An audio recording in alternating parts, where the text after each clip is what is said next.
de la prédication d'aujourd'hui, voilà, que j'ai reçu il y a un petit moment, hein, ça travaille dans mon cœur, vraiment, c'est à partir d'un verset qu'on va lire, apprendre à lui faire confiance. Alors pour une petite histoire, le titre il est venu que ce matin, je ne savais pas trop comment, bien sûr c'est sur la confiance dans le Seigneur, et je ne savais pas quel titre mettre, et hier en fait, j'étais pas bien, j'étais pas vraiment à la confiance d'avoir la grâce et la puissance de Dieu dans ma façon de parler maintenant et d'être son canal pour parler. Et je me disais, mais tu vas parler sur la confiance en Dieu et tu vas arriver avec les genoux qui s'entrechoquent. Et ça va pas le faire, quoi. Et le Seigneur, vraiment, il est venu me trouver ce matin en disant, mais Thierry, la confiance, c'est un cheminement. Il est dans la vie chrétienne normale, il est juste, normal, d'avoir une confiance encore limitée, mais qui va progresser petit à petit. Et c'est le sujet de ce matin. D'ailleurs, je crois que j'ai fini la prédication, je peux rentrer. C'est le sujet de ce matin. Il ne faut pas avoir peur de ses limites, il ne faut pas se les nier, mais il faut vivre avec, sachant que la vie chrétienne, c'est une vie de progrès en progrès, de victoire en victoire. C'est ça qui est merveilleux, et il faut voir ce chemin, qui est certes difficile, vous êtes tous d'accord, hein, c'est pas facile, la vie chrétienne, mais un chemin de sanctification et puis de confiance. On va voir que le manque de confiance n'est plus ni moins un péché. Et donc, c'est important de comprendre ça, parce que je ne veux pas que vous vous sentez culpabilisé par quelques paroles que vous allez entendre, peut-être un petit peu qui vont vous secouer, mais je dirais le Saint-Esprit reprend. Si vous vous sentez accusé, c'est pas le Saint-Esprit, c'est l'ennemi. C'est vraiment dans cet état d'esprit, le Seigneur encourage, le Saint-Esprit encourage, il ne condamne pas. Il y a Romains 8, il n'y a pas de condamnation pour ceux qui marchent par l'Esprit. Et si vous êtes repris, sachez qu'on s'inscrit dans une démarche progressive, tout à fait normale, que le Seigneur a des choses à nous dire. Et c'est pour nous encourager, pas pour nous condamner. Et ça, c'est important parce que très souvent, moi personnellement, je suis des fois dans la condamnation, et il y a des « je ne suis pas assez », c'est un peu comme le cas hier, hein. Je n'ai pas assez confiance pour amener un message sur la confiance, je ceci. Et vous savez, c'est les jeux mais les jeux avec des paroles négatives. Alors, je me déçois, je suis nul, je ne serai jamais à la hauteur. Et ça, vous pouvez être sûr que c'est le jeu de l'ennemi qui vous fait regarder sur tout ce que vous n'êtes pas. Et il y a le Seigneur qui dit, mais tout ce que vous êtes, on est enfant de Dieu, et aussi, je vais progresser, je vais grandir. Les jeux suivis de paroles positives, ce sont des jeux inspirés par l'Esprit. Et méfiez-vous, quand vous êtes dans l'autocondamnation, ce n'est pas le Seigneur. Et donc, peut-être, par des petites reprises que le Seigneur vous donnera à travers ce message, soyez encouragés. Soyez vraiment apprendre à lui faire confiance. Sachez que quand on marche en Christ, jour après jour, là c'est la conclusion de mon message, nous allons grandir dans la course. C'est un message d'espoir que je vous donne. C'est un message de réconfort. Voilà, c'est le Seigneur, il veut vous encourager, pas vous décourager. Alors le fameux verset que j'ai eu à cœur, ça fait bien un mois que ça chemine comme ça, c'est celui-ci, on va le mettre, il est juste après, c'est Romains 9, 30 à 39. Voilà. Et le titre dans ma Bible, c'est juste un petit paragraphe, et il y a un titre, c'est « Pourquoi Dieu a rejeté », alors je ne vais pas dire de bêtises, je vais lire mon main. C'est « Pourquoi Dieu a rejeté Israël », je crois. Donc c'est quand même grave d'être le peuple élu de Dieu, et de se trouver un jour rejetés. Voilà, le titre c'est « Pourquoi les Juifs ont été rejetés ». Ce titre c'est là. Et donc voilà, c'est marqué, des peuples de tous les pays qui ne se souciaient pas de plaire à Dieu ont été agréés par lui sans le chercher. Ils ont trouvé comment être déclarés justes devant lui en lui faisant confiance. Israël, par contre, écoutez ça, c'est vraiment là que ça devient vraiment intéressant par rapport au message d'aujourd'hui. Israël, par contre, qui a fait de grands efforts pour obtenir l'agrément divin, en accomplissant les prescriptions de la loi, a manqué le but. Alors, manquer le but, c'est une des définitions du péché. Manquer la cible, manquer le but, c'est, on pourrait très bien dire, Israël, en faisant de grands efforts pour obtenir l'agrément divin, en accomplissant les prescriptions de la loi, a manqué le but. Pourquoi ? Pourquoi ? Parce qu'au lieu de faire confiance à Dieu, les Israélites ont tenu à présenter des œuvres méritoires. Ils ont voulu être sauvés grâce à leurs efforts et ils ont buté contre la pierre dont parle l'Écriture. Voici, je place en Sion une pierre sur laquelle on tombera, un rocher auquel on se heurtera, mais celui qui placera sa confiance en lui ne sera pas déçu. Voilà. Et vous savez, ce verset, on pourrait ne pas se sentir concerné, puisque c'est pourquoi les Juifs ont-ils été rejetés, et puis il est parlé d'Israël. Mais voilà ce que je veux vous dire ce matin, c'est que ces paroles qui étaient adressées à Israël nous concernent tous. Tous. Et dans différentes étapes de notre vie chrétienne, ceux qui ne se sentent pas concernés par ça, mais je peux vous dire, vous vous trompez, vous mettez le doigt dans l'œil jusqu'à vous gratter une plate par derrière. Parce que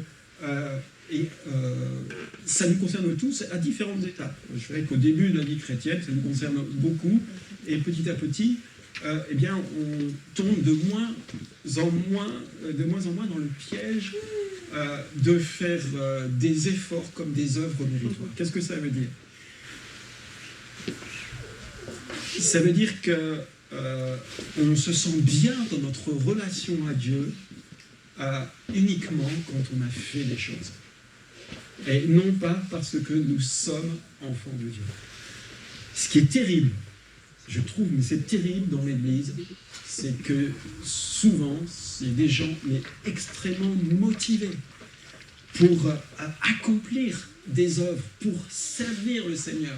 Ils sont tellement motivés. Ils mettent tout leur cœur et toute leur vie pour faire des choses. Et ce qui est dramatique, c'est qu'ils sont complètement à côté de la plaque. Et qu'ils pêchent des fois en faisant des choses pour le Seigneur. Pourquoi ? Parce qu'ils ne le font pas pour servir le Seigneur, mais ils le font pour se sauver. Ils le font pour avoir le salut, pour avoir la sécurité du salut. Ils pensent que c'est parce qu'ils font ça, je donne ma dîme, je viens aux réunions de prière, je viens au culte, je passe X heures de prière par jour, comme ça je suis sauvé.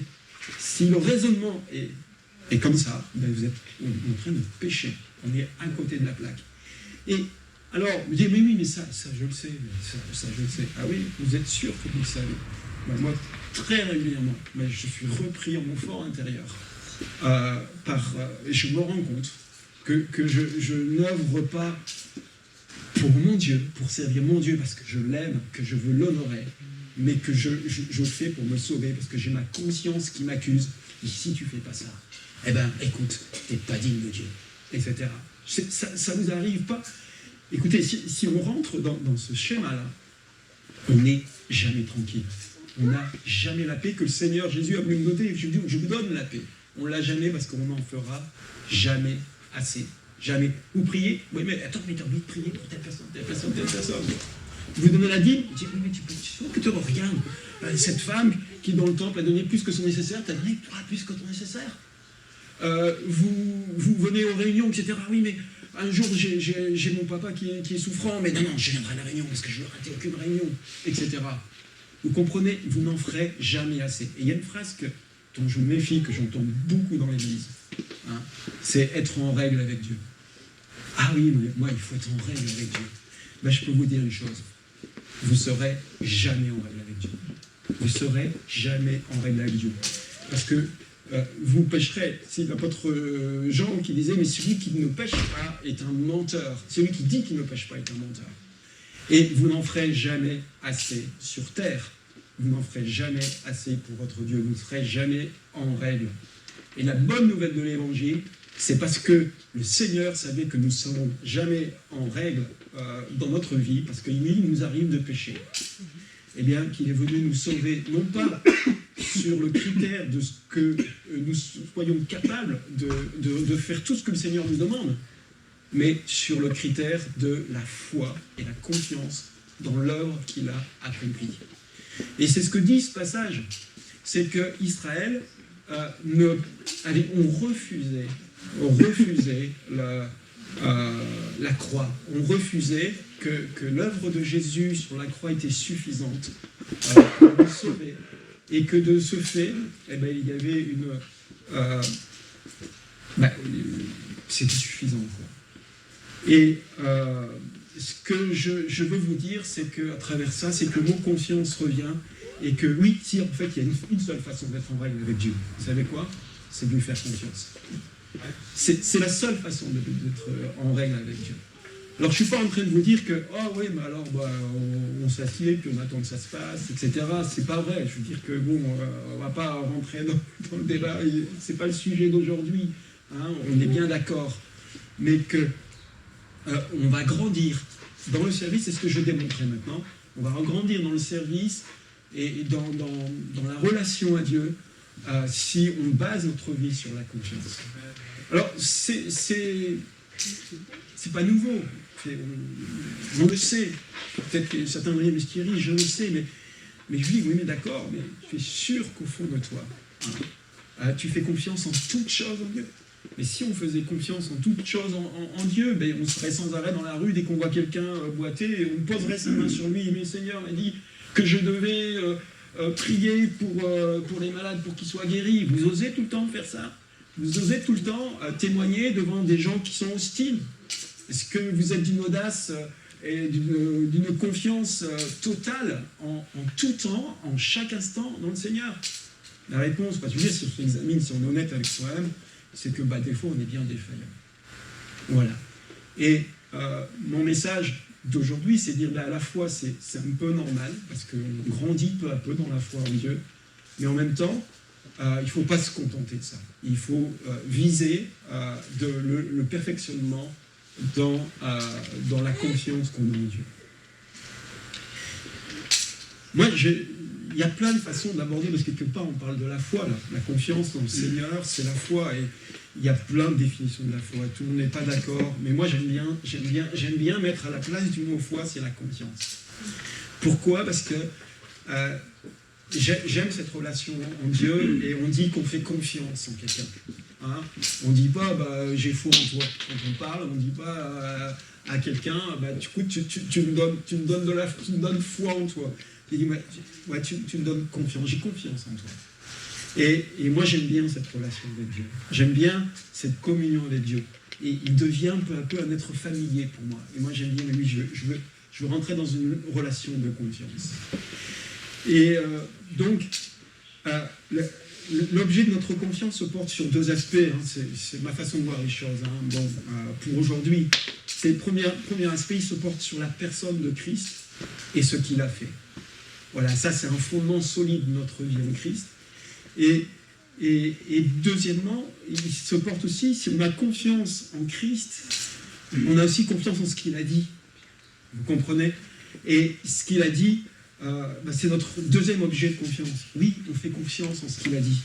Comme Christ est vraiment le Fils de Dieu, il est Dieu révélé sur terre, ce qu'il a dit, c'est important de l'écouter, et c'est vrai surtout. Et quand on grandit dans la confiance de Christ, ce qu'il est, et automatiquement, si on a confiance en ce qu'il est, on a confiance en ce qu'il a dit, s'il est effectivement Dieu incarné sur terre, ce qu'il a dit, quand il était sur terre dans son ministère, c'est les paroles de Dieu, ni plus ni moins. Et là, je fais confiance. Et si on base notre vie sur cette confiance, eh bien automatiquement on va grandir dans la foi, dans le service, dans voilà, toutes les bénédictions aussi qu'on va recevoir. C'est une vision très globale de la chose, hein, tout est interrelié. Mais voilà. Donc l'objet de conscience va se porter sur la personne de Christ et sur ce qu'il a dit en fait en résumé. Et qu'est-ce qu'il a dit le Seigneur, hein, et qu'est-ce que dit la parole de Dieu? Hébreux 11.6, je vais dire quelques généralités, d'accord, et après je viendrai sur 3 points concrets de la vie, et enfin, en dernière partie, je vous donnerai des clés, surtout une clé qui vont nous aider à grandir dans la foi. Vous allez voir, c'est simple en fait. Mais d'abord, quelques généralités qu'on connaît bien. D'abord, sachez que quand vous ne faites pas confiance en Dieu, c'est ce que dit ce passage. Il reproche à Israël d'avoir voulu faire par eux-mêmes le job de Dieu, quelque part, et puis d'avoir fait leur nation Dieu lui-même. Et ils avaient confiance dans leur nation. Hein. Ils avaient confiance, c'était le peuple élu de Dieu, et ça, c'était leur foi. Ils avaient plus foi dans leur nation et dans leur élection de leur peuple qu'en Dieu lui-même. Et pourtant, dans Hébreux 11.6, hein, c'est le chapitre de la foi qui est connu hein, dans la Bible, hein, c'est marqué « Sans la foi, on ne peut pas plaire à Dieu ». Voilà. Et c'est ce que dit ce passage. Israël a été rejeté parce qu'ils se basaient non pas sur leur foi en Dieu, sur la révélation de ce qu'était Dieu, mais sur un ensemble de préceptes. Voilà. Et ils ne pouvaient pas lui plaire. Ils ont été rejetés pour ça. D'accord? Donc, c'est pour dire que l'objet de la confiance en Dieu est quelque chose d'absolument central. Hein. Vous allez voir, je vais le développer. Et vous le savez, on dit que le père de la foi, c'est Abraham. Et qu'est-ce qu'il a... Pourquoi Abraham a eu cette importance? C'est parce qu'il a fait confiance en Dieu. Et moi, j'aime bien la parole va dire, je vais le sortir, hein, c'est Romains 4.3, hein, sa foi lui fut imputée à justice, c'est-à-dire que eh bien, c'est sur la base de sa foi qu'Abraham a plu à Dieu. On peut le dire comme ça, hein, sur la base de sa foi, de sa confiance en Dieu. Quand Dieu lui a dit quitte là où tu es tellement attaché, en Chaldée, quitte cet endroit et va. Et Abraham, il l'a fait, quoi. Hein, et puis, vous savez, avec le sacrifice d'Isaac, il a été jusqu'au bout. Et est-ce que ça veut dire pour autant que Abraham a été quelqu'un qui n'a jamais failli dans la confiance en Dieu, qui n'a jamais eu peur? Son histoire montre que c'est faux. Abraham a eu peur, hein, vis-à-vis de sa femme, hein, il s'est fait passer pour son demi-frère, pour ne pas avoir de problème, etc. C'était quand même, par rapport à la promesse qu'il avait eue avec Sarah d'enfanter un enfant, etc., c'était faire bien peu confiance à Dieu, quelque part. Et ça montre à quel point on est tous faillibles. Et que, ben oui, c'est vrai, il nous arrive de ne pas faire confiance en Dieu. Alors, plutôt que de faire l'autruche en disant « oui, je fais confiance à Dieu, je refuse, etc. » Non, il faut regarder à l'intérieur et dire ben, « aujourd'hui, là, j'avoue que le Seigneur, j'ai des progrès à faire. » Et de revenir, voilà, on le verra tout à l'heure, de revenir au pied de la croix et puis confesser et puis appeler le Seigneur. Donc ça, c'est un peu dans les généralités. Puis j'ai un troisième point dans les généralités. Et là, on va mettre le verset suivant, Sébastien. Et ça, moi, j'aime beaucoup ce verset. Voilà, je pense que... alors moi, c'est la parole de vie. Hein. Et j'aime bien ce verset parce qu'il nous montre que la conscience est interreliée avec l'amour. Vous savez que c'est le premier commandement du Seigneur, c'est de l'aimer de tout son cœur, de toute son âme, de toute sa force, de toute sa pensée. Et ce verset, eh bien, alors développer, moi j'aime beaucoup Parole vivante parce qu'il développe, hein, c'est dans la version seconde, c'est la crainte bannit l'amour. Je ne sais jamais dans quel sens c'est, parce que ça va dans les deux sens, ils sont en interaction. Autant si on a peur, vous savez, et on le voit dans les relations humaines, si on a peur, on n'est pas libre pour aimer. Voilà. On peut prendre un exemple avec un enfant, si on le perd dans la foule à un moment donné parce qu'on lui dit tu restes à côté de moi, on le perd dans la foule, Et puis, on est très inquiet parce qu'on l'a perdu. Quand on le retrouve, il y a beaucoup d'enfants qui, qu'est-ce qu'ils ont tendance à faire? Ils donnent une paire de claques à son enfant. L'enfant, pourtant, lui, il est terrorisé parce qu'il s'est perdu. Il avait besoin qu'une chose, c'est qu'on le rassure. Et puis, ils ont fait, hey, qu'est-ce que t'as fait, vite? Et ça, c'est parce qu'on a eu peur et que la peur nous a envahis, nous a fait perdre conscience que ben, l'enfant, il a aussi peur que nous. Il n'a pas fait juste exprès de nous quitter. Il a été emporté, etc. Et vous voyez que la peur, et on le vérifie dans notre vie, eh ben, elle bannit l'amour. Mais aussi, la Bible nous dit aussi, c'est que l'amour, elle bannit la peur aussi. Et que le Seigneur dit, mais si vous prenez conscience de mon amour, hein, parce que nous allons, alors on va relire ce passage, parce que moi je ne l'ai pas là, et je suis en train de développer alors que je ne l'ai pas lu. Donc c'est, allez d'abord, je vais le dire là, ce sera mieux. Dans un véritable amour, il n'y a pas de place pour la crainte. C'est vrai, hein, n'est-ce pas? Car l'amour vrai chasse toute crainte. En effet, la crainte suppose l'idée d'une culpabilité et la perspective d'un jugement. C'est ce que je vous disais tout à l'heure. Hein. Celui qui vit dans la peur du jugement montre par là que l'amour n'a pas encore atteint en lui son parfait développement. Ce que j'aime bien dans ce passage, c'est qu'il y a l'idée de progressivité, vous voyez? Parce qu'il faut reconnaître que des fois on a peur. Alors, montre par là que l'amour n'a pas encore atteint en lui son parfait développement. Pour moi, il y a la promesse que oui, tu en es là. Et si tu marches avec moi, eh bien, tu vas développer cette conscience de l'amour, cet amour pour moi.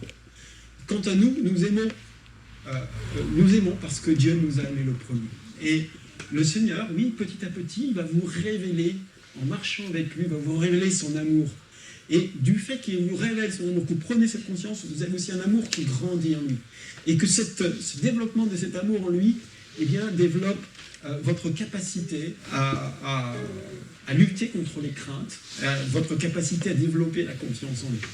Et que ça va dans le même sens, dans le sens inverse, si on se laisse envahir par les craintes, c'est tout un apprentissage dans la vie chrétienne de lutter contre les craintes. Si on se laisse envahir par les craintes, eh bien, on devient, vous savez, les craintes paralysent certaines. Vous avez vu les lapins, là, quand ils sont sur la route, et puis qu'ils voient la voiture arriver, au lieu de se sauver, c'est pendouille, ils restent là devant, comme ça, comme ça. Mais nous, on fonctionne de la même façon. Avec les craintes, des fois, on se centre sur nous-mêmes, sur nos incapacités, et on oublie d'aller chercher la réalité, la vérité de la parole de Dieu qui nous dit, écoute, mais je suis avec toi. Tout est possible à celui qui croit. Hein. Et c'est une réalité. Et donc, ce que je voulais dire dans les généralités, pour conclure les généralités, c'est qu'il y a vraiment quelque chose de très fort. Il y a un cercle vertueux entre la crainte et l'amour. L'amour chasse la crainte, et la crainte, à l'inverse, eh bien, si on la laisse triompher, donc il faut vraiment la regarder en face et se dire, mais comment faire, Seigneur, pour sortir de cette crainte? Parce que finalement, quand je suis craintif, et l'ennemi le sait très bien, pour nous emmener des fois dans des craintes qui sont complètement irréelles, hein. Sachez que au moins 95%, j'ai lu un livre dessus, des craintes sont des objets imaginaires, des projections imaginaires de quelque chose qui ne se passera pas. 95%. Et l'ennemi se sert de ça pour nous paralyser et nous être absolument incapable de rentrer dans une relation d'amour avec le Seigneur et qui nous sécuriserait. Vous voyez, il y a tout un jeu, voilà, que je veux amener à votre conscience pour grandir dans la confiance, et aussi de cette lutte de dire, mais moi, il faut que je garde cette confiance en Dieu, comment je peux faire en marchant tous les jours. Voilà, dans la vie avec le Seigneur. Alors ça, c'est un peu pour les généralités. Je vais aborder vraiment la deuxième partie de mon message, c'est concrètement dans la vie, vous allez voir à quel point le manque de confiance en Dieu et ne pas prendre soin et prendre conscience que il faut faire attention à cet aspect, et on verra donc la clé principale pour développer cette confiance. Eh bien, voilà, montrer, mais quel est l'enjeu? L'enjeu est absolument énorme et colossal. Je vais vous raconter une histoire. Je vais raconter une histoire, mais qui n'a vraiment rien à voir. Mais voilà, avant, je faisais de l'alpinisme. Et j'allais souvent dans un lieu des Alpes du Sud de la France, parce qu'il était souvent beau là. Voilà. Et on pouvait pratiquer la montagne, parce que le temps est indispensable. Et là, il y a un sommet qui dépasse 4000 mètres d'altitude, qui s'appelle la barre des écrins. Et on m'a raconté, dans cette vallée, où il y a ce sommet, il y avait un guide d'haute montagne qui avait vraiment une réputation et un caractère très fort. Mais qui était un excellent guide de haute montagne. Il y avait des clients comme ça qui l'avaient emmené. Il faut savoir que quand les clients achètent le service d'un guide de haute montagne pour les amener vers un sommet, ils sont aussi responsables de lui apporter les provisions, la nourriture du guide, le pique-nique du guide. Voilà. Donc ils étaient arrivés à un endroit, un petit col juste avant, c'est un petit col assez haut, à presque 4000 mètres d'altitude, et puis il y a le sommet qui est un peu au-dessus, qui est en rocher, et là, jusque-là, on a progressé dans la glace et la neige, et là, on enlève les crampons, puis on s'apprête à faire de l'escalade, voilà, qui est assez facile, mais bon, assez impressionnante, et on est très content d'avoir le service du guide. Et ils arrivent là, et le guide, il fait une petite pause, et il dit, mais... allez, on va manger un petit peu avant d'attaquer la partie finale. Et il dit, il demande à ses clients, vous pouvez sortir le saucisson, s'il vous plaît. Le client, il le regarde, il dit, maintenant, on n'a pas des saucissons, on n'a que des barres de vitamines, on n'a pas pensé à amener du saucisson. Et ce guide, qui avait un caractère pas possible, il dit, pas de sauce, pas de barre, parce que c'était la barre des écrins, le sommet, donc ça veut dire pas de saucisson, pas de saumon. Il a remballé ses affaires, il est descendu. Enfin, il a emmené quand même ses clients dans la descente, parce qu'il devait les sécuriser, mais il n'a pas fait, ils ont refusé. Voilà. Et moi, je dirais, eh bien, je veux ramener avec la foi chrétienne, je dirais, pas de confiance en Dieu, pas de bénédiction. Pas de confiance en Dieu, pas de vie de progression. Pas de confiance en Dieu, pas de libération, parce que nous sommes appelés à être des hommes et des femmes de plus en plus libres, on va le voir justement dans les points que je vais développer. Pas de confiance en Dieu, pas de fruit de l'esprit. Pas de confiance en Dieu, vous ne serez pas le sel et la terre, le sel et la lumière sur la terre. Et on va le voir, hein, je vous apporte rien de nouveau, je m'appuie sur la parole pour dire ça. Et vous voyez les enjeux cruciaux de la confiance dans le Seigneur.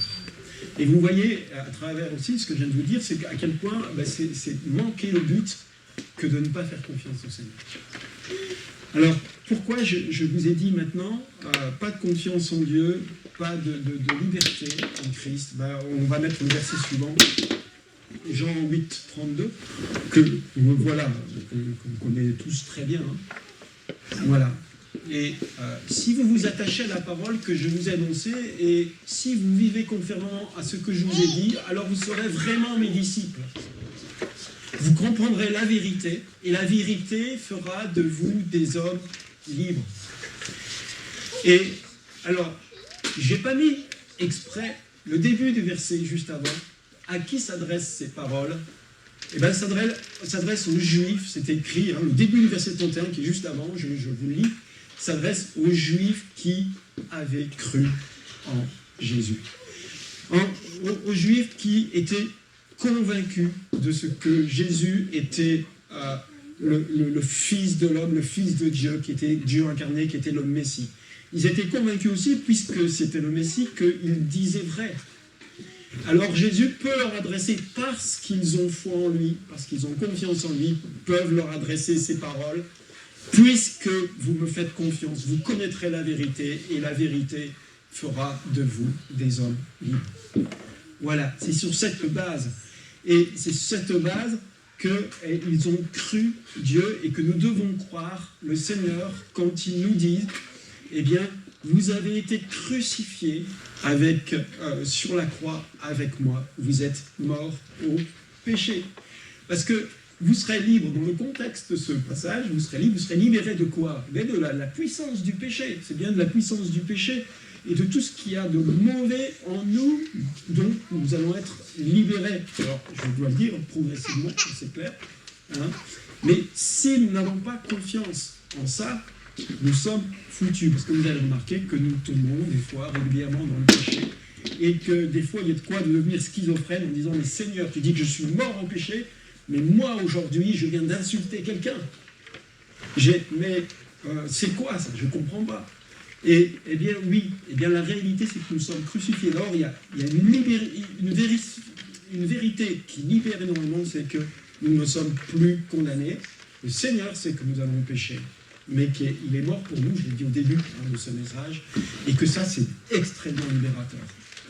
Pourquoi? Parce que ça nous rend plus obligés d'avoir l'absolue obligation d'être sauvés, d'être parfaits. Voilà, l'apôtre Paul disait, pourtant vous savez, je m'adresse bien à des chrétiens quand je dis ça, qui veulent progresser dans la sanctification, d'accord? On est bien d'accord? Je le dis toujours parce que, voilà, ça peut être ambigu. Mais si on marche par l'esprit, on ne peut pas ne pas vouloir progresser dans la sanctification, parce qu'à chaque fois qu'on pêche, on blesse notre Papa Céleste. Et si on marche par l'esprit, on aime le Seigneur, et on ne blesse pas quelqu'un qu'on aime, c'est pas possible. Donc voilà, ça c'est juste une petite parenthèse que je voulais dire. Et du coup, j'ai perdu le fil de ce que je voulais dire. Je vais me recentrer. Voilà. Et oui, voilà, je veux dire que si on est... voilà, si on n'a pas conscience que le Seigneur a tout accompli pour nous par rapport au péché, qui nous libère du poids de la perfection obligatoire pour entrer dans l'éternité, eh bien c'est un rude poids. Et ça nous permet de ne pas focaliser sur le péché lui-même. Plus on se focalise sur le péché en disant « je ne pécherai pas, je ne pécherai pas, je ne pécherai pas, je ne pécherai pas », plus il prend de l'importance. C'est écrit, hein, c'est en Romains 7,5, c'est la loi, vous savez pourquoi, ne réussissait qu'à exciter et attiser nos passions. Plus on se focalise sur « je ne pécherai pas, je peux tel péché, je ne pécherai pas », c'est sans chercher le secours du Seigneur, par nos propres forces, plus il prend de la puissance. C'est vraiment expliqué. Hein. La loi, pourquoi la loi? La loi, elle n'a pas été là pour nous obliger à l'accomplir, hein, bien qu'on doit s'efforcer de l'accomplir. La loi a été là pour révéler le péché et notre incapacité, en fait, à être parfait, à réaliser tout ça. Ça, c'est l'évangile, en fait, hein, je suis en train de vous résumer. Mais ce que je veux vous montrer, c'est que si nous faisons confiance en Dieu, eh bien, peu à peu, nous allons progresser dans cette vie de sanctification que nous désirons, que nous devrions désirer, parce que si vous ne pas la désirez, je vous pose vraiment des questions sur votre conversion. Et regardez ce que dit, la parole, hein, je ne l'ai pas mis, hein, mais je la cite presque à chaque fois en ce moment. C'est, vous pouvez lui faire confiance. Il le fera et mènera à bonne fin l'œuvre commencée en vous. Vous pouvez faire confiance de quoi? Il y a le verset avant, c'est le fameux verset où il y a le corps, hein, que vous soyez trouvés irréprochables, corps, âme, esprit. Que vous soyez irréprochables. Est-ce que nous pouvons nous estimer irréprochables quand nous nous regardons? Eh bien, la promesse de Dieu, après, c'est vous pouvez lui faire confiance. Il le fera et mènera à bonne fin l'œuvre commencée en vous. C'est-à-dire que c'est Christ, c'est le Saint-Esprit en vous qui va progressivement vous sanctifier. Si vous marchez dans... comme disait le premier verset d'introduction, en croyant que c'est vous, par vos œuvres méritoires, que vous allez vous sauver, vous vous casserez sans arrêt la figure, parce que vous allez regarder absolument réaliser les œuvres parfaites que vous êtes incapables de faire. Je répète, même l'apôtre Paul, à la fin, dit « Je ne suis pas parfait, mais je cours toujours vers le but. » Je n'ai pas atteint, ce n'est pas que j'ai atteint la perfection, mais je continue de courir vers le but. C'est-à-dire, oui, vous voulez continuer la vie de sanctification, la vie de confiance dans le Seigneur, mais il n'était pas arrivé. Donc ça, c'est le premier point. Donc, c'est saisir la confiance est vraiment une clé de la liberté en Christ, parce qu'elle nous permet de progresser dans la vie de sanctification. Le deuxième point, on va dire que c'est la diapositive suivante.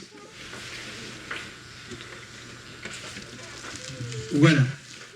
Alors, Jean 7, 38, 39, comme le dit l'Écriture, des fleuves d'eau vive jailliront de l'intérieur de celui qui, je vous laisse deviner, en disant cela, il faisait allusion à l'esprit qui devait recevoir plutôt ceux qui... Voilà, tu passes la diapo suivante, on a les réponses. Voilà, comme le dit l'Écriture, les fleuves d'eau vive jailliront de l'être intérieur de celui qui place sa confiance en moi. en disant cela, il faisait allusion à l'esprit que devaient recevoir plus tard ceux qui croiraient en lui. C'est-à-dire que, eh bien, cette parole nous dit que, eh bien, si nous faisons confiance en lui, des fleuves d'eau vive jailliront de notre être intérieur. Et alors, il y en a qui disent, ah oui, mais ça, je le connais, c'est quand on est notre conversion, ok, on reçoit le Saint-Esprit, donc on lui fait confiance en lui, et puis voilà, c'est quelque chose qui est bouclé, et puis voilà, maintenant je suis chrétien, et je progresse comme je peux, etc. Moi, ma conviction intérieure, ma conviction profonde, c'est que ça, c'est quelque chose qu'on vit tous les jours, et qui se renouvelle tous les jours. Et que, à chaque instant, on est invité, à chaque épreuve que nous rencontrons chaque jour, nous sommes invités à nous replacer dans ce cadre. Et que, à chaque moment, mais Seigneur, mais tu vois là, j'ai un problème, et puis on a tendance, vous avez remarqué que vous avez tendance à vouloir résoudre vous-même les problèmes. Et Seigneur, je veux faire confiance en toi. Parce que si je ne fais pas confiance en toi, je vais résoudre ce problème moi-même. Je vais résoudre ce problème de péché, ou ce problème un problème matériel, mais très important, ce problème professionnel, ou ce problème relationnel. Il y a un problème, Seigneur, et puis vous allez vouloir le résoudre vous-même. Et le Seigneur dit, mais attends, tu fais confiance, fais-moi confiance, je vais résoudre. Je prends un exemple très concret. Je crois que je l'ai déjà raconté, parce que moi, c'est vraiment... Quand je parle de ça, c'est toujours le même exemple que je raconte. Il y a un peu plus de 2 ans, c'était un moment où je n'allais pas très bien, et je paniquais facilement pour rien. Il y a une petite contrariété, c'était hey, les hommes rouges, il n'y a rien qui va, je paniquais. Et il se trouve qu'il y a ma voiture qui n'était pas passée au contrôle technique. Et là, mais oui, mais attention... qu'est-ce qui se passe et puis ça m'angoissait terriblement. J'ai dit, mais Seigneur, mais qu'est-ce qui se passe là? J'avais prié pour que la voiture passe, et puis ça passe pas, c'est à cause de la pollution. Et puis quand j'avais dit au garagiste, voilà, il y avait un tel taux, il m'a fait une tête, il dit, ah ouais, ça aussi, il y a un taux de pollution aussi fort. Je dis, mais... Alors, qu'est-ce que j'ai fait? J'ai prié, je suis rentré chez moi comme un bon chrétien, je dis, mais Seigneur, occupe-toi de ce problème. 10 minutes après, j'étais sur Internet, en train de chercher pour décalamer comment il faut faire, etc. Et le Seigneur m'a remontré, quoi. Vous voyez, vous comprenez? Et qu'est-ce que je fais comme ça? Mais je me connais, Seigneur, mais de toute la capacité et toutes les bénédictions qu'il a en moi. Et heureusement, je m'en suis rendu compte. Je dis, mais Seigneur, mais qu'est-ce que... Et j'ai dit, voilà, je t'ai promis... Voilà. Et puis, bon, le Seigneur a solutionné via mon garagiste. Hein. Mais il a solutionné ce problème de façon extrêmement simple. Elle est passée au contrôle, deuxième contrôle, avec un taux... parce que mon garagiste, il a beau faire une moue, il est passé avec... voilà, elle est passée avec un tour, il a fait ce qu'il fallait. Confiance au Seigneur. Et dans mon moment de panique, qu'est-ce que j'ai fait? J'ai pris les choses en main, je me suis coupé le Seigneur, plutôt qu'aller m'agenouiller devant lui, le rencontrer, lui faire confiance. Alors c'est qu'un détail, mais je suis sûr que le Saint-Esprit va vous parler. Et que par rapport à ce problème que vous pouvez rencontrer, eh bien, il va vous inviter à l'écoute. Mais fais-moi confiance. Et ce verset, il se vit tous les jours. C'est pas quelque chose qu'on reçoit à la conversion, et puis, voilà, le Seigneur, je marche par l'Esprit, alléluia, etc. Vous êtes invités à revivre dans tous les conflits, dans toutes les interrogations, toutes les peurs, tous les problèmes que vous allez avoir. Vous êtes invités à rencontrer votre Seigneur et à placer votre confiance en lui. C'est quelque chose qu'il faut faire, et c'est comme ça qu'on progressera. Parce que quand on place sa confiance en lui, vous savez ce qui se passe, il répond. Et la fois d'après, si vous avez le même problème, vous dites, ah oui, mais il a répondu, le Seigneur. Donc là, voilà, je vais vers toi, je te dépose ça, et je te loue par avance. Et je renoue une relation de confiance avec le Seigneur, et puis qui me libère dans la louange, dans l'amour, évidemment. Je retrouve, ma peur est posée, et je retrouve l'amour de Dieu pour moi, qui me bénit. Et vous voyez l'impact et l'importance d'une confiance renouvelée, ressaisie chaque jour, à chaque instant. Troisième aspect que j'avais dit, mais c'est pas... il y en aurait d'autres, voilà, mais il faut que on cadre un peu le discours dans le temps. mais qui m'a beaucoup marqué. C'est un très beau verset qu'Anso et moi on a reçu et qui nous touche beaucoup. Parce que la semaine dernière, on était dans une église et le pasteur a prêché sur le psaume 73 et qui se finit comme ça. Là, c'est la diapo suivante. Voilà, c'est le dernier verset. Il est super intéressant. Vous pouvez le lire, ce psaume. Il est vraiment magnifique. Et c'est les derniers. C'est les derniers versets de ce psaume. Et ça nous a touchés. Anso et moi. Mon bonheur à moi, c'est de vivre tout près de Dieu. Oui, j'ai trouvé un surabri auprès du Seigneur éternel, afin de raconter ses œuvres. Afin de raconter ses œuvres. Moi j'aime bien, alors il y a des versions, elles sont différentes, mais moi j'aime bien cette version-là parce que j'ai trouvé un surabri. Si vous pouvez dire que j'ai trouvé un surabri, c'est bien sûr que vous faites confiance au Seigneur. Vous voyez la relation. Et la relation de cause à effet. J'ai confiance au Seigneur, je peux traduire comme ça, je peux paraphraser comme ça. J'ai confiance au Seigneur afin de raconter ses œuvres. Et je peux vous dire que, vous savez, on est dans une civilisation moderne d'aujourd'hui, je parle de la civilisation d'aujourd'hui, où le discours a perdu toute importance. Vous pouvez dire ce que vous voulez. Et on est dans un monde où on ne fait plus confiance au discours. Mais les gens vont dire, ah oui, mais toi tu crois en Dieu, ok, mais voilà, c'est ton discours à toi, ok, c'est très bien. Moi je crois en ça, et voilà, tu fais ça, moi je crois, et on est dans un monde aussi tellement de mensonges, avec les fake news, avec, je suis désolé, j'ai le respect pour les hommes politiques, mais on voit qu'ils sont tout le temps dans la com et la manipulation du langage.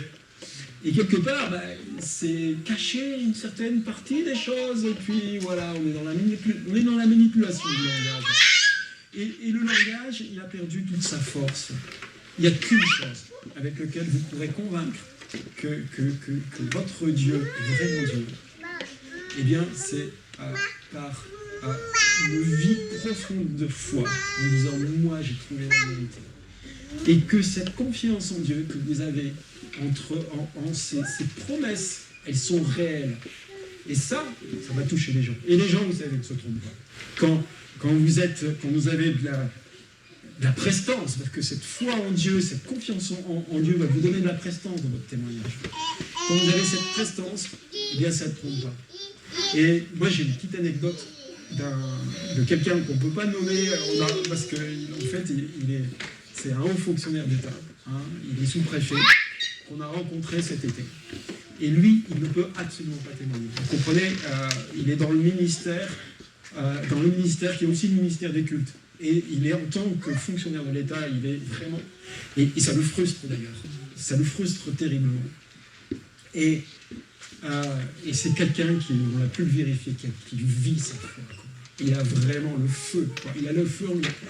Et il avait une Bible, il y a toujours une Bible là, derrière, comme ça. Et puis un jour, il travaillait dans les bureaux et en s'asseyant, il l'a perdu. Et puis il ne savait plus trop où il l'a laissé. Et puis c'est une de ses collègues qui dit, mais quelques jours après, mais c'est pas à toi ça?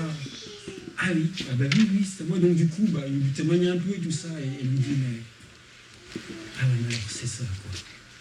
Le calme que tu gardais, parce qu'il y avait énormément... À ce moment-là, il n'était pas sous-préfet, il était dans les ministères. Il y avait une très très grosse pression. Il y avait une très grosse charge de travail et une très grosse responsabilité. Et ses collègues lui disent, mais c'est pour ça que tu restes calme tout le temps. Voilà. Et pourquoi? Parce qu'il faisait confiance au Seigneur. Et à la limite, si c'était un homme craintif, etc., il aurait peut-être pu témoigner, enfin il n'est pas dans ce cadre-là, mais sans que ça porte ses fruits. Et vous savez, si vous faites confiance au Seigneur, si vous vivez cette foi, parce que vous avez une foi vivante qui va grandissante, eh bien, vous serez des témoins. Vous serez alors le sel et la lumière. D'accord? Quand on porte la foi en Dieu, quand on vit cette foi, quand on a confiance en Dieu, on a forcément la paix, on a forcément la joie, et on a vu aussi, on a forcément l'amour, parce que ça va. Voilà. Et ça, ce sont des témoignages forts. On n'est même pas obligé d'ouvrir la bouche. Cet homme-là n'a pas ouvert la bouche. Et pourtant, il a témoigné parce que c'est quelqu'un qui avait confiance en Dieu et qui vivait sa foi en Dieu. Voilà. Alors maintenant que je vous ai montré quelques implications très fortes, voilà, de la confiance en Dieu, je vais vous donner une clé. Que faire pour développer cette confiance?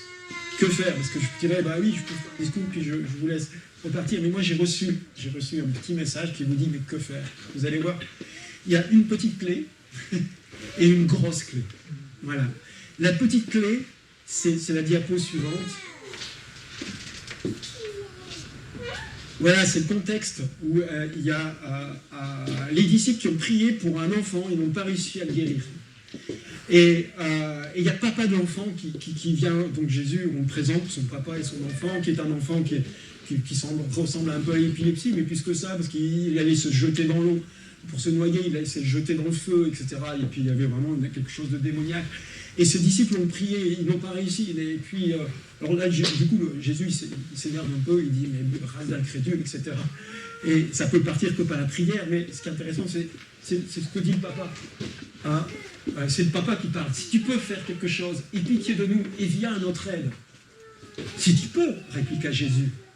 Mais tout est possible à celui qui croit. Et moi, ce qui m'intéresse là, ici, dans le cadre de cette prédication, c'est aussitôt le père de l'enfant s'écria. Je crois, Seigneur, mais aide-moi, ma foi est si faible. Et ça, c'est nous. Quelque part, nous croyons si on est ici. Donc, c'est parce qu'on croit en Dieu, non? C'est parce qu'on croit en Jésus, on est d'accord? Mais des fois, notre foi est si faible. Donc, ça, c'est la petite clé pour moi, c'est de crier à Dieu. N'ayez pas peur de crier à Dieu votre foi qui est faible. Et votre Père qui vous écoute là-haut, il va vous mettre sur le chemin de la foi. Et je crois qu'il va vous mettre sur le chemin de la grande clé que je vais vous donner, qui est le grand 2 de que faire. Eh bien, je dirais, mais de façon extrêmement simple, la foi. Des fois, la confiance. On voudrait faire un travail de musculation, de confiance. J'ai confiance. Et vous savez, la méthode Coué, là, j'ai confiance en Dieu, j'ai confiance en Dieu. Ah, je vais faire des tractions de confiance en Dieu, j'ai confiance en Dieu, j'ai confiance en Dieu. C'est un peu comme l'humilité, si vous voulez. Je veux être humble, je veux être humble, je veux être humble. Eh bien, en fait, il y a un secret. Enfin, moi, je pense, il dirait si vous êtes d'accord, mais le secret de la confiance en Dieu, c'est tout simplement la marche avec lui. Marche avec lui. Ne t'arrête pas. Si peut-être, je ne sais pas, ici parmi vous, il y a des gens qui sont un peu découragés, qui se sont arrêtés dans leur marche avec le Seigneur, eh bien, c'est justement pas la bonne solution pour grandir dans la foi. Si vous vous arrêtez, puis vous attendez, Seigneur, je marcherai quand j'aurai plus confiance, donne-moi confiance en moi, c'est pas comme ça que ça va marcher. C'est justement en marchant toujours avec le Seigneur que vous allez grandir dans la confiance avec lui. Pourquoi? C'est très simple, parce que vous allez rencontrer des épreuves, vous allez rencontrer... Mais puisque vous marchez avec lui, puisque vous marchez en communion, vous allez voir qu'il va il va aplanir votre sentier. Il va solutionner. Mais surtout, si vous voulez grandir dans la foi, eh bien, refusez d'être statique. Les chrétiens ne devraient jamais être satisfaits. Être satisfait de sa position, c'est être assuré de fléchir et de perdre la confiance en Dieu et de perdre sa... Voilà. On devrait toujours avoir soif, toujours marcher. Moi, j'aime bien cette image de la marche. Il y a un paradoxe, c'est quand on s'arrête de marcher, on est en équilibre. D'accord? Et pourtant, c'est là que c'est le plus dangereux. On dit, ah oui, je suis en équilibre, donc je suis bien. C'est un mot qui est, voilà, j'ai une foi équilibrée, etc. Je suis content de moi. Marcher, c'est un déséquilibre permanent, vous savez, parce que vous allez comme ça, et là je suis en déséquilibre, et donc c'est en posant le pas suivant, j'ai posé, et je suis toujours en déséquilibre. Et quand quelqu'un est en train de marcher, vous pouvez le pousser sur le côté, il va faire un écart, mais il va se rétablir, d'accord? Il va continuer sa marche et il ne va pas tomber. Quelqu'un qui est statique, vous pouvez le pousser, il risque de tomber, de ne pas savoir... et donc c'est en marchant qu'on est plus solide. Et effectivement, c'est logique. C'est en marchant dans la foi, dans la communion avec le Papa Céleste. Hein. Je dis bien que quand on marche, c'est avec lui, dans l'esprit. Voilà.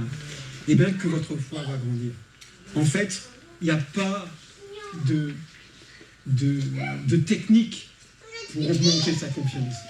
Il y a tout simplement une vie de service, une vie projetée. Et j'ai un verset, ça j'aime bien, oui. Tu peux mettre le verset suivant. Oui, voilà, il est. Courons avec persévérance vers le but proposé sur la piste tracée devant nous. Gardons les yeux fixés sur Jésus. Dans cette course de la foi, il est notre chef de file et il nous mènera au but. Et c'est bien ce que disait, c'est même pas une marche, c'est une course. Et d'ailleurs, je peux vous garantir que plus on court vite, moins on se laisse déstabiliser. Moi, j'avais l'habitude, quand je faisais de la montagne, que je descendais mais vraiment à fond la caisse. Et dans les pierriers, etc., des fois on perdait l'équilibre. Mais on allait très vite, et ça aurait été vraiment des chutes très très mal. Mais on s'apercevait que plus on, jusqu'à une certaine limite, que les muscles puissent supporter, mais on arrive à rééquilibrer dans notre course, et on ne peut quasiment pas tomber quand on court. C'est très difficile de déséquilibrer quelqu'un qui court vite. Sauf s'il court trop vite peut-être. Mais si vous courez, et plus on va vite, eh bien, et en vélo c'est pareil. En vélo, si on va lentement, on perd facilement l'équilibre. Et si vous allez vite, vous pouvez avoir un vent latéral qui vous déstabilise. Comme vous allez vite, vous allez rectifier votre... Et c'est l'image de la course avec le Seigneur, en marchant avec lui, naturellement la confiance. Donc voilà, j'ai pas de recette magique. J'ai juste à faire ce que dit la Bible, c'est de continuer de marcher avec le Seigneur, de courir vers le but, toujours les yeux levés levés là-haut, quoi. Et c'est dans sa présence, sa communion, que nous allons développer notre confiance. Voilà, et c'est quelque chose qu'on peut vérifier tous les jours. Des personnes avec qui vous faites confiance, à qui vous avez fait confiance, eh bien c'est une personne avec qui on connaît bien. D'accord ? Il y a des personnes que je ne connais pas, je ne peux pas trop lui faire confiance. Mais lui, je le connais, je sais que je peux lui faire confiance. Voilà, c'est ça en fait. Et c'est si simple. Donc à la fois, c'est un encouragement à continuer, à ne pas se décourager, à continuer de marcher votre marche avec le Seigneur, là où il vous mène, que vous pourrez développer dans la communion avec lui votre confiance. Et on est là dans un cercle vertueux qu'on peut briser si on s'arrête. Soyez des chrétiens insatisfaits. Toujours avoir la marche, la course. Et comme l'apôtre Paul le disait, je n'ai pas atteint la perfection, mais je continue pour remporter cette course, cette couronne. Cette couronne de quoi ? Cette couronne de la foi, cette couronne de la confiance en Dieu, jusqu'au bout j'ai confiance. Je n'étais pas parfait, mais de victoire en victoire, je progressais. Et j'ai gardé toujours confiance dans mon Seigneur. J'ai toujours considéré que ce qu'il avait fait à la croix sur moi, c'était suffisant. Et que ce n'était pas sur la base de mes petits échecs que je pouvais baser ma confiance en Dieu, mais sur la base de ce qu'il est, lui, vraiment, ce qu'il a fait pour moi, ce qu'il a dit aussi, et puis ce qu'il dit aussi que je suis. Voilà, je suis enfant de Dieu, je suis sauvé. Et voyez, dans votre vie de service, parce que marcher pour le Seigneur, c'est une vie de service, vous savez, vous êtes tous des services à faire dans l'Église, et c'est en progressant dans cette vie de service que vous allez pouvoir augmenter dans la confiance en Dieu. Donc ne vous arrêtez pas. Si vous êtes en arrêt, si vous êtes en interrogation, priez le Seigneur de vous montrer où il veut que vous couriez, parce qu'il veut que vous couriez, le Seigneur, sur cette course. Voilà. Et c'est là que votre confiance va augmenter. Donc, voilà. Comme le disait ce guide, pas de confiance, pas de saucisson, pas de bar. Eh bien, pas de confiance, pas de bénédiction spirituelle. Et voilà, le message aurait été un peu long, mais je vais quand même finir par un très très bon verset de Malachie. Il y est, voilà, Malachie 3.10. Voilà, que je vais interpréter. Voilà, on est d'accord. Là, on est dans le cadre de l'Ancien Testament. Apportez vos dîmes dans la totalité, dans le trésor du temple, pour qu'il y ait des vivres dans la maison de Dieu. De cette façon-là, mettez-moi à l'épreuve, afin, voilà ce que je déclare, l'Éternel Tout-Puissant. Alors vous verrez bien si moi, de mon côté, je n'ouvre pas pour vous les écluses des cieux, si je ne répands pas avec surabondance sur vous toutes les pluies de ma bénédiction. Et vous savez, on dit aujourd'hui, souvent dans les églises, et moi j'aime bien qu'on dise ça, on dit plus dîme, on dit offrande. D'accord? C'est quelque chose qu'on apporte à Dieu. Voilà. C'est des offrandes, quelque chose qu'on veut offrir au Seigneur. Et dans Romains 12.2, il est dit que le plus bel des offrandes que nous puissions apporter, c'est nous-mêmes. Soyez vous-même des sacrifices vivants. Et moi j'aime bien dans la version PVV, moi je ne l'ai pas là, et puis, je veux conclure, mais qui dit apportez toutes vos qualités personnelles, de votre personnalité, tout votre potentiel au Seigneur. Et on peut très bien le comprendre comme ça. Moi je crois, le Seigneur le met dans mon cœur, et je crois que c'est vrai, apporter votre dîme, c'est apporter vous-même vos talents, vos capacités, vos qualités dans le service. Voilà, c'est ça notre dîme, notre première dîme. Hein. Je reprends le verset 12.2 de Romains quand je dis ça. Et je le paraphrase dans ça. Et si vous faites ça, le Seigneur vous dit, vous verrez si je n'ouvre pas les écluses des cieux pour vous. Si je ne répands pas avec surabondance sur vous toutes les pluies de ma bénédiction. Et vous savez, les plus belles des bénédictions, pour moi, hein, voilà, je dis mon interprétation personnelle, ce sont des bénédictions spirituelles. C'est l'amour, la paix et la joie.